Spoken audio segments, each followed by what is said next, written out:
Consider that in a race weekend, we supply 1,800 tires just for Formula One.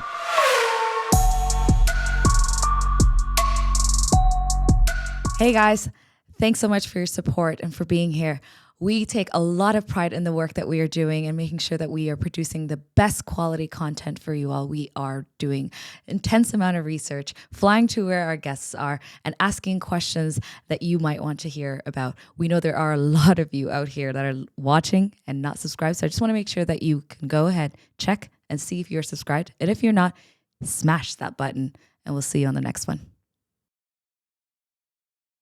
Hey everybody, welcome back to another episode of the Track Limits podcast sponsored by Formula Addict. We're incredibly excited to be here in Milan at the Pirelli headquarters to interview somebody that you've probably seen on TV. Even if you maybe watched the Pass the Phone challenge last year, you might have seen this as well. It's Pirelli's head of F1 and Motorsport. Hello. Mario, welcome. Hello, thank you. How you doing? I'm very well, thank you. Yeah. Must be ready busy. for the new season. Yeah. How busy are you guys right now? I have a lot of people asking me, you are on vacation now. No, we're not on Far from vacation it. because we have to prepare everything and not just Formula One. Obviously, Formula One is The big one. The big one. Yeah. Mm-hmm. Yeah. That's Incredible. crazy. Well, we're very excited to chat with you. Thank you again for inviting us here. I think over the next 40, 50 minutes, we want to go through three parts. We have Okay. Q1, where we're going to talk about racing-related questions.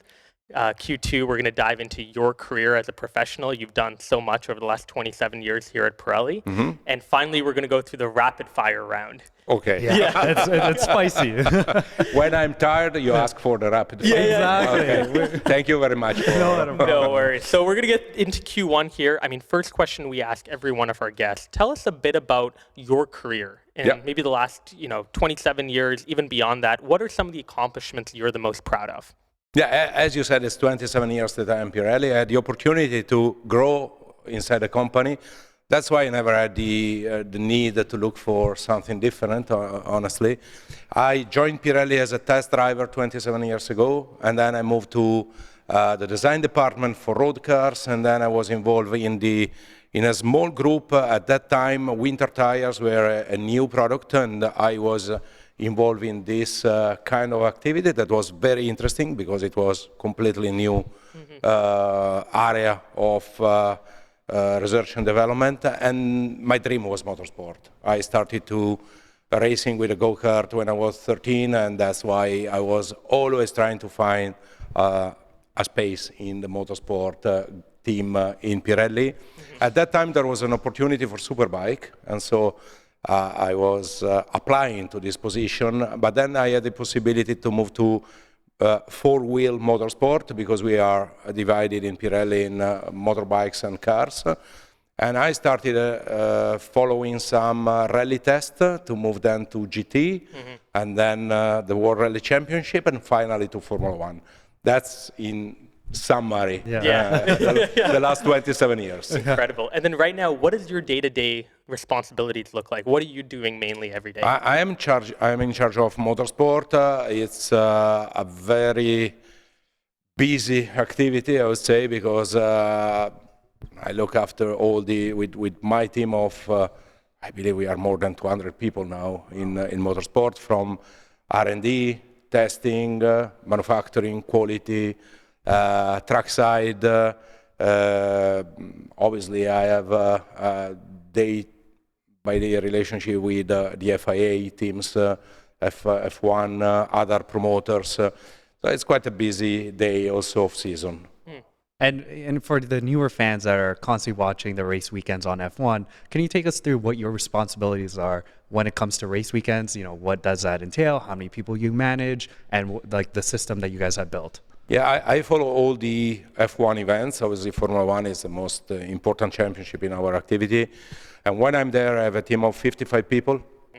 Okay. 55, 58, from logistics, security, catering, engineers, fitters, and so on.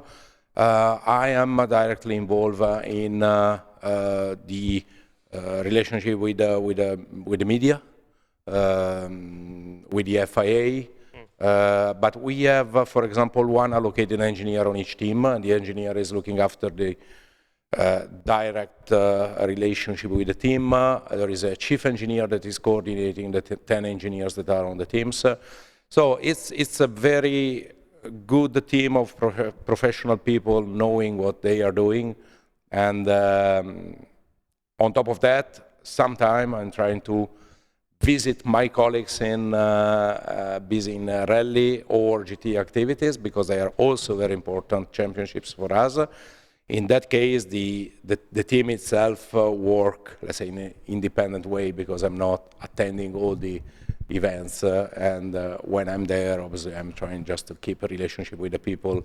It's important to keep a continuous relationship with the people, even if we know each other since many, many years, because motorsport is a very small environment. And even if in different years I moved from GT, Rally, Formula One, single-seater, Ferrari Challenge, whatever, a lot of time I find the same people. So it's like, I know you. That's why it's nice to see the same people after many years and say, oh, how old are you now? I remember when you were this small. Yes, you look different from 20 years ago. God. And they say the same of me. So They probably like, you haven't aged a day. Yeah. But like, how many tires do you guys supply for an F1 season? I think a lot of people would be like, you know. For an F1 season is around 40 to 45,000, including obviously testing. Yes. Wow. And if you consider also Formula 2, Formula 3, there are also the support events. With Pirelli, we talk about of more than 70,000 tires. Consider that in a race weekend, we supply 1,800 tires just for Formula 1. Yeah. Incredible. And in talks about the tires and sustainability, what are your initiatives that you guys are doing? You know, I know we want to race and we want to have these good races, but environmentally, what initiatives are you guys taking to make sure? Yeah, if we want to go more in detail on sustainability, it will take a lot of time. Because Pirelli is, obviously, for Pirelli, sustainability is a priority for the company, not just for motorsport. And then motorsport is a very good opportunity to show what we can do on sustainability. To give you just a few examples, all our factories, motorsport factories, are using energy from sustainable resources. So we are using raw materials, energy, we are reducing the usage of water, we are reducing the impact on the environment with logistic, trying to maximize the transportation using sea freight rather than air freight. That is obviously has a different impact. All our trucks are the latest Euro 6, don't remember what is now. It's not 7, but it's 6E or something. We'll put like it at that. the bottom here, yeah. Yeah, we are always trying to upgrade our fleet in order to have lower impact. We recycle all our tires, so after each event we collect all the tires back. That's also an answer for all the fans that are asking for a Formula 1 tire after using. Sorry guys, I cannot give you any of that. We were about to ask that. No, Next question is gone. Not possible. It is for confidentiality and it is for sustainability. Right. So we collect all the tires back. We bring back to UK. In UK we have a system to recycle them in order to create energy. For the future, we are also looking at more efficient and modern ways to recycle the tires, but we are certified by the FIA with the 3 stars for environment. And we have many other certification that we are in the top 1% companies for the technology yearbook. I don't remember exactly the name. It's a Dow Jones classification, so it's really important. We have many other ideas for the future, but also details are important, because in any of our catering operation, we dismiss the use of single-use plastic, for example. We have part of our team kit that is made with recycled materials. So if you want to really look after sustainability, you have to consider any small detail, because any small detail together with other details are making the difference. Yeah. And when it comes to supplying tires, what is the biggest challenges then that you guys face as a company, and how have you guys gone about overcoming them? Logistics, because when you have production, obviously to make a proper plan, but logistic, because when you have 23 races, and of these 23 races, we have only now 8 or 9 in Europe, the rest is outside Europe. logistic become the key point of our operations, and especially after the pandemic, with the war and so on, everything is more complicated. So we need to make a plan in advance. We need to be sure to have enough time to ship the tires in time to reach the event. We cannot say, sorry guys, you cannot race this weekend because you don't have the tires. That's not acceptable. So logistics is really a key element. We have kits. We were talking about sustainability and sea freight. To be able to reach different locations around the world, we have 5 different kits with our equipment that are traveling the world using sea freight containers. And with that system, it is true that we have more material traveling, but it's also true that we can do that by sea and not by air, and to be there everywhere in any of the 23 races that we have in this year. Yeah, and how does that work now that we've added a new track like Las Vegas? How do you guys collect your data to be like, we need these certain tires to be supplied for that race weekend? We consider a number of elements. The first one is the layout of the circuit. So together with the teams, they make simulations to understand how severe, how hard is on tire the new layout. So the level of energy that is going into the tire. The second element is the track roughness. So we have also good contacts with the companies that are making the asphalt in order to understand which is the level of abrasiveness, roughness of the tarmac. The third one is about the weather condition expected. You were mentioning Las Vegas. Las Vegas, everybody has in mind that Las Vegas is in the middle of the desert, so it will be super hot race. In November, the desert is super cold. Yeah. And we are expecting a temperature that is probably around 5 degrees.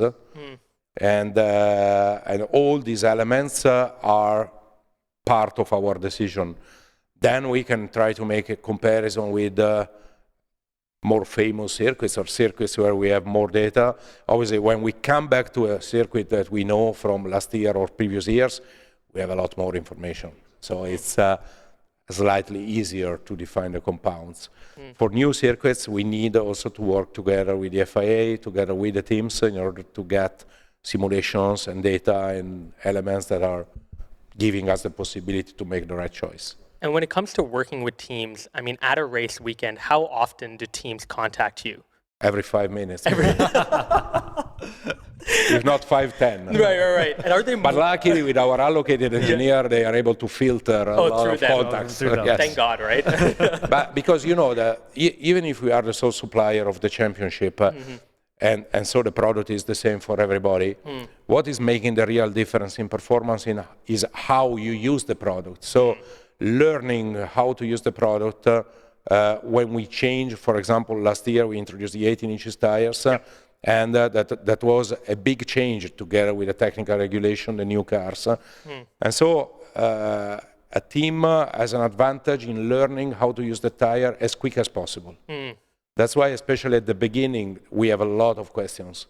Consider that they receive a lot of data. There is a standard data package that we give them, so they have a lot of information around the tires, characteristics of the tires, of the compounds, of the construction, but they want to know more because knowing more and learning quicker, it's a key to have a better performance compared to their competitors.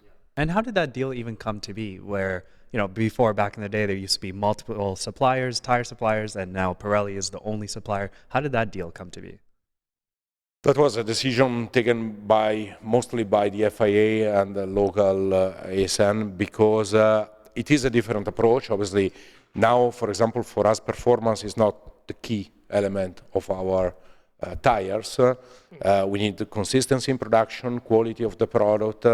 We need to be sure that each tire is exactly the same than other tires.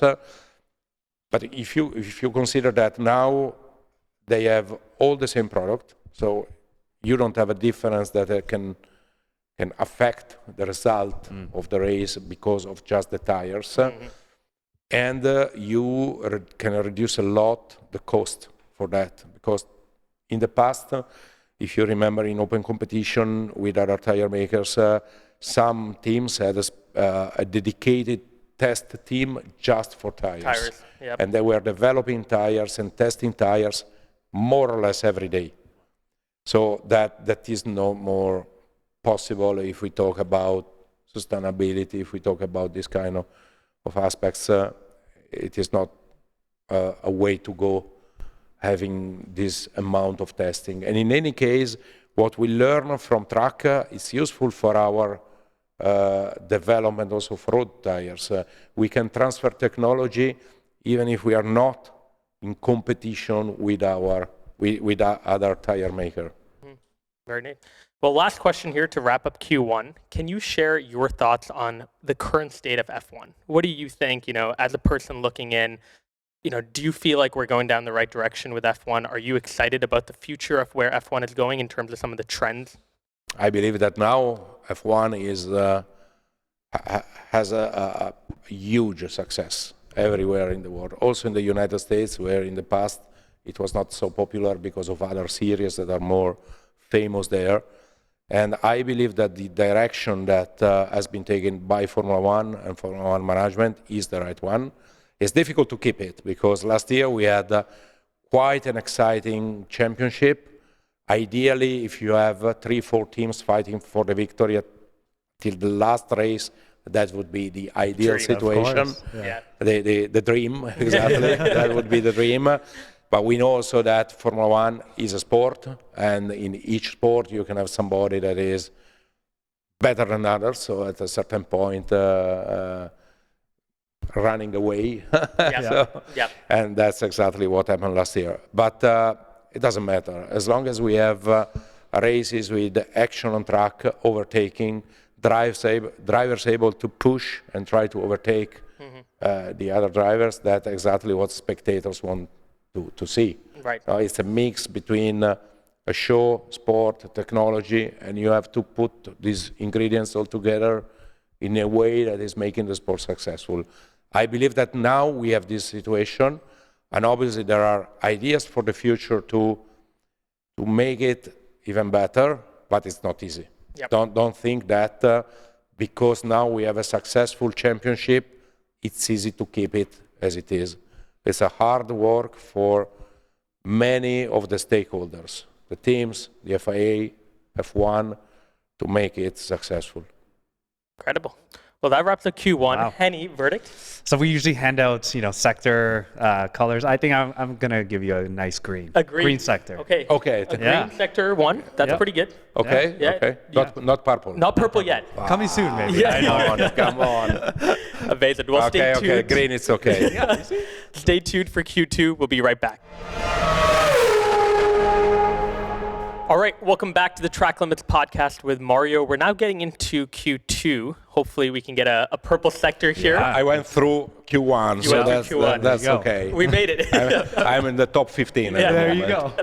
go. All right, so first question, Mario. I mean, again, it's been 27 years at Pirelli, but I'm curious if we take you all the way back, right? Let's take you back all the way to even your college days, when you're a young man, were you always expecting to have a career in motorsport? How did that kind of passion for motorsport come about? To expect having a career in motorsport? Not really. When I was a child, when I was 11, 12, I started to be passionate about Formula One, and I started to ask my dad to have a go-kart to start racing. I was too young at the time. The minimum age was 13, so 12 or 13, but I was 1 year in advance, basically. And so I had 1 year of super stress on my dad to get a go-kart.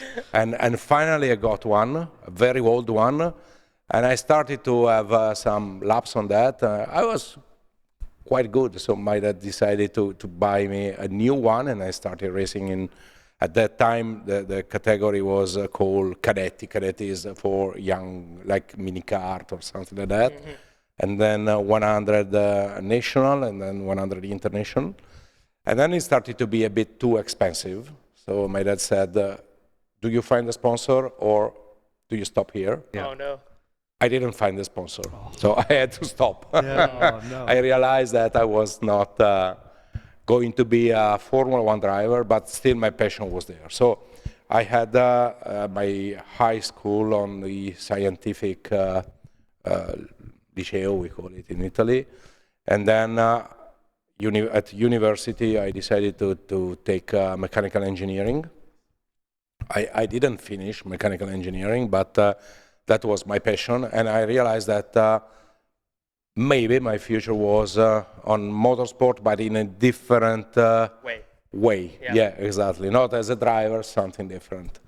And then I joined Pirelli in I would say complete random, unpredictable way. I had a chat with a person that I didn't know was an HR in Pirelli. Oh wow! And actually, my mom had a chat with this person, and she said, "Why don't you send Mario for a chat, just for a chat?" Right. And I came here, without any. I was very relaxed because I didn't expect to have the opportunity to join the company. I was. At that time we had to spend 1 year in the army. It was a compulsory, so I was in the carabinieri, in the police.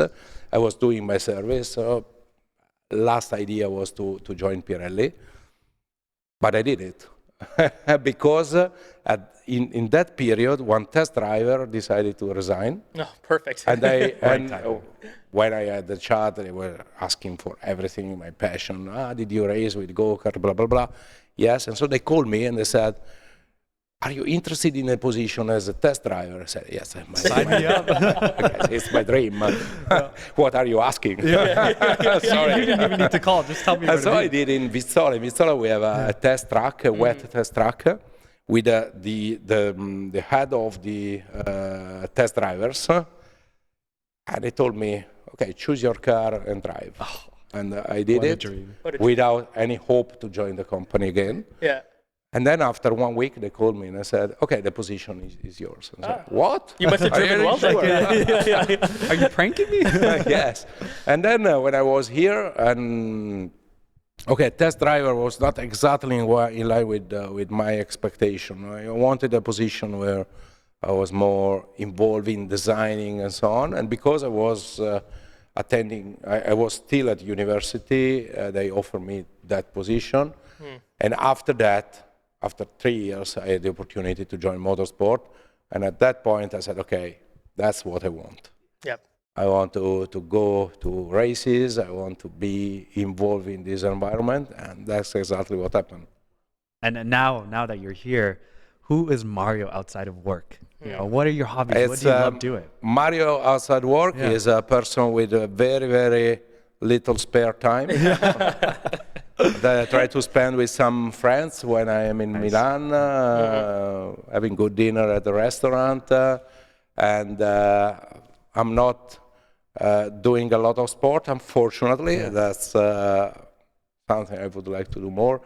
I still like driving, so when there is the opportunity to race, and I did some races and rallies also, I do that, and I spend most of my spare time when I'm here as a volunteer on the ambulance, because this is something that I did, that I started when I was 18. It's many, many years now that I'm doing that, and I still enjoy doing that. Wow. So you drive the ambulances for? I drive the ambulance, but when for the system that is here in Milan, you start as the third person in the team, as you have to pass an exam, obviously, with the emergency system here. And then you become team leader. And from team leader, you can decide also to follow the training to be an ambulance driver. So I'm both. And I'm also involved in the training of ambulance drivers, because together with a group of other volunteers from other associations, my association is part of a bigger association that just in this area in Lombardy is more than 112 associations together. So in Italy we are 100,000 volunteers, something like that. And I am actively working in making a proper training for ambulance drivers. We have a course now that is for drivers in our area here, in our region, and it's a good activity. I enjoy that. And in the course, do you guys test them on, fastest lap to get from one ambulance? No, not really, because they need to understand that driving an ambulance is not driving a race car. So, we explain to them which are the risks, and obviously, when we have the opportunity, we take also the drivers on track in specific driving center where they can. The most difficult part for any driver is to understand the limits. This is what we tell the guys, because when you drive on the road, you cannot try the limit. Right. It's too dangerous, and you don't have to. But when you go on a specific driving center where you can try the limit, test the limit, and understand how much you can push, then you have the knowledge, the feeling on maybe I'm driving at 40 kph on the snow is dangerous. It's not because it's 40 kph that means safety. Right. It's a different, it's the limit that is something that is not known sometimes. And then in your time at Pirelli so far, I mean, I bet there have been a lot of memorable moments that you've had, funny moments, memorable moments. Like, tell us about some of them maybe that you haven't even shared before. I'm curious. Funny moments. Yeah, funny moments, memorable moments. Funny moments, especially when we had very good results. I remember one that was at the end of the championship, the GT championship. I was involved with one of the biggest projects, or the project that I like the most was with Maserati MC12. It was a car that was designed from Maserati to race, so we started from scratch, and the same for the tires. And in 2005, yep, we won the championship. And you can imagine the last race was amazing. We won the championship. Yep. Yeah. We had big celebration, the dinner with the prize giving. It was in Dubai, if I'm not wrong. And we were very, very excited. So after the dinner, we went all together to the disco. Yeah. And after the disco, we went to a swimming pool where I remember we were swimming, all the people naked in the swimming pool. I shouldn't say that, but it is what happened. So that's a moment I never shared before. But it was very nice, very enjoyable. Yeah. But many other moments also with Formula One people. When you have a good weekend, I believe it's good to celebrate all together. And how often do those weekends come together perfectly for you guys? I'm actually curious. Like, I know teams, obviously, there are some drivers that are like, you'll probably never have a weekend where you don't make at least one mistake. For you guys, like, how often does it come where you're like, you know what, that was a good weekend. It was a smooth weekend. But many times we had good weekends. So we were talking about last year. I believe last year we had a lot of good races where tires played a big part of the result, because when are we happy? When we should remember that the driver is the hero of the show. So we're not there to replace the driver. Our job is to supply a good product with different compounds, able to give the opportunity to the teams to have different strategies, sometimes making a mistake, but that's part of the show. So when we have a good race with different strategies, with a lot of overtaking, with a lot of action on track, I believe we do our job. Because spectators are enjoying coming to the track and watch the race and stay there for 2 hours without sleeping on the grandstands. That's what is making a race entertaining. And we had a lot of races last year that have been entertaining, and that's definitely the prize for us. Yeah. And on the other side of it, when you have those tough moments, how do you guys deal with that stress, especially for you on a personal level? Like, how do you deal with that stress? Is there any advice that you would love to give? Sometimes it's not easy. Yeah. Sometimes I believe that everything you do in your life is teaching you something, and you learn from that. And when you have a very stressful situation on track, a tire failure, for example, then you have to react properly. My activity on the ambulance was teaching me a lot on that, because when you have what we call red code, you cannot stay there and think, what should I do now? You have to react immediately and in the right way. And it's the same that happened on track. You don't have a lot of time to find the way to proceed. So you have to create a team that is able to react properly in these cases.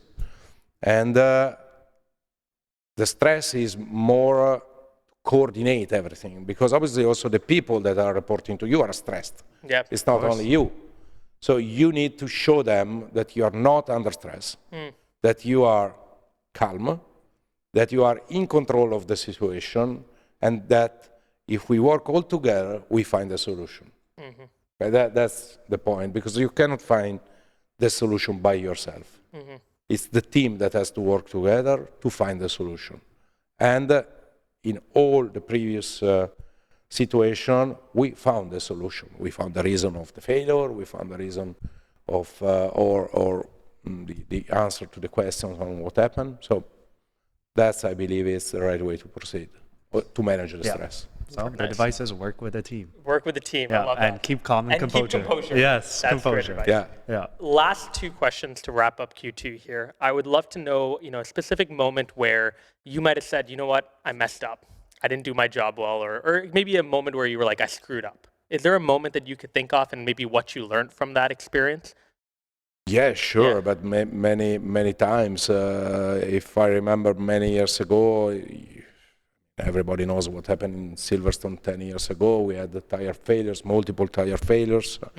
And at that point, I was like, I made a mistake, I made something wrong. But then what it was good was to trying to stay calm, analyze the situation, find the reason for that, share that with the teams to understand which are the actions to fix it. Because when you work in a such high technological environment, it can happen to have a failure. True. You have a failure of the engine, suspension, brakes, tires, anything. Or a driver mistake can be also possible. What is important is obviously that these failures are very, very few or possible close to zero. But if anything happens, you have to find the root cause of that and find the solution in a quick way. To give also confidence to drivers that, okay, something happened, it shouldn't happen, but sometimes it happens, but you find the root cause and you find also the action and the solution to that. So sometimes I had this feeling, I made something wrong, but then what is more important is not just to take the fault, obviously, if it happens, but also to react to that. I think that was pretty much a great wrap. Purple? Yeah, I was about to say, this is a purple, because you knew your limits. This is a purple sector. I think you do your limits there, so that's a purple. There you go. Purple Thank you. sector. Green, purple, provisional poll potentially coming. Yes. Put the One more pressure. sector to go. We have one more sector to go. Stay tuned for the rapid fire round.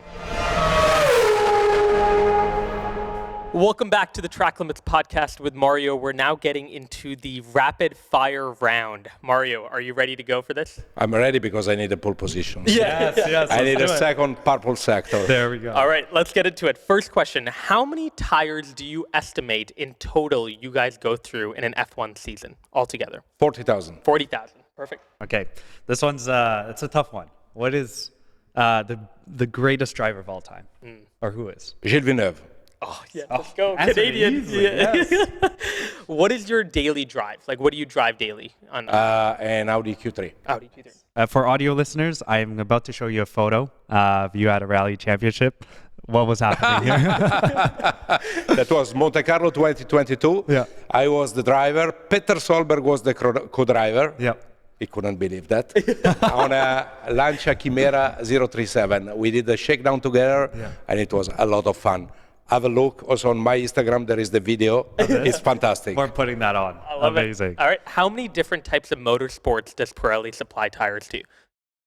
Wow, we supply more than 230 championships, and in GT, touring cars, rally, hill climb, single seaters. Yeah. Okay. That's a lot. Okay, I can exclude the drag racing. It's easier. Yeah.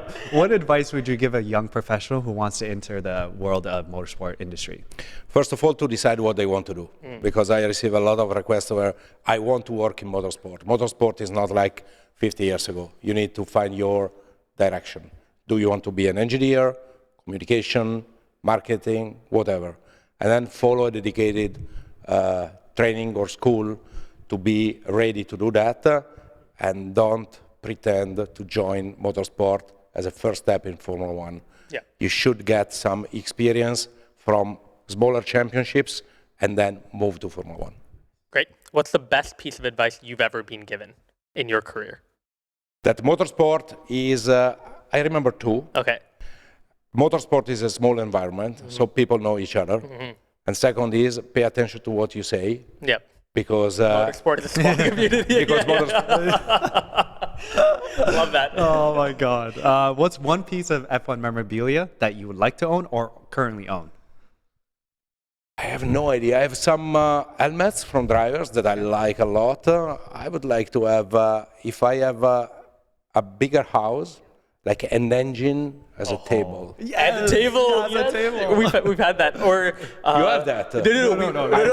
I'm jealous now. Sorry, we've gotten that question before, about that answer before, but that I wish I had one. Oh my Trust me. God, can And you some imagine? even said the whole car at the top, On the roof. Yeah, of their house. also, yeah, but that Yeah, I mean, a much bigger house. Yeah.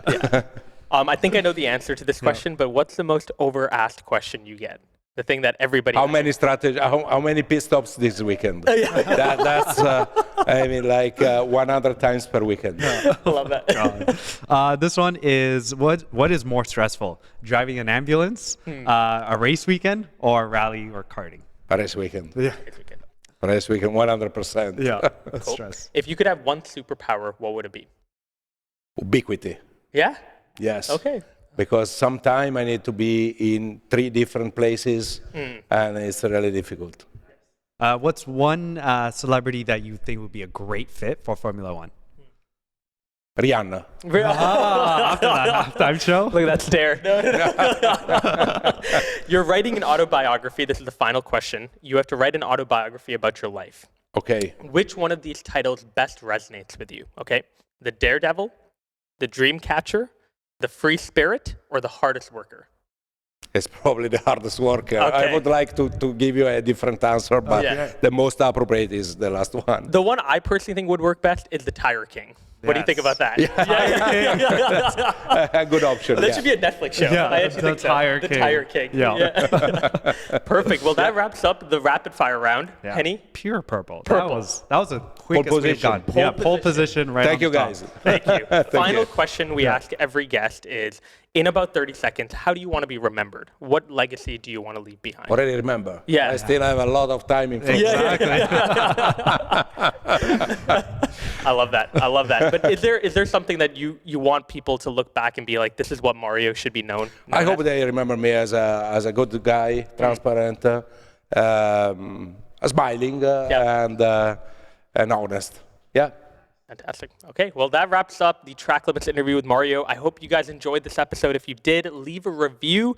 Go and check out our other episodes on tracklimitspod.com. Give us a follow on social media, and we'll see you guys in the next episode.